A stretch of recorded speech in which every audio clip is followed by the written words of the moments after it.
tatay. Hatid ko na naman ang aking mga chikiting. Nasa tabi ko si Bungisngis. Ayan. Ayan, nangingiti. Ayan. Hi. Hi.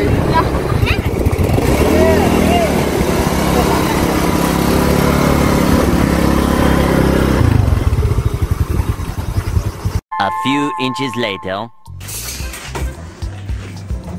Okay, day 8 na po tayo. Ayun, preparation naman para sa paglalagay ng lababo sa ating mini labahan. Yan. At na-prepare na rin yung mga faucet natin. Ayan, nayabang na yung tubig. Gumamit tayo ng PPR. Yan. Dito sa area na to, dito natin ilalagay yung lababo. Yan, ready na. Dito naman yung lutuan. Semi-lutuan. Yan, ang time PPR. Prepare na ni Kuya Junior yung forma. Prepare ni Kuya Junior yung ating forma para sa lababo. Much later. Hello mga tigas. Ito.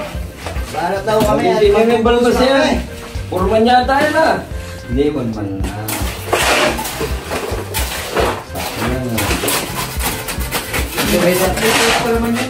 Ginabi na kami ng pag-ibos. Magpapaganda mo. Medyo very much. Medyo paulan na. May tapat ng may alaulo. Ha? Ililit ko yun eh. Kaya ko ba pagbili ko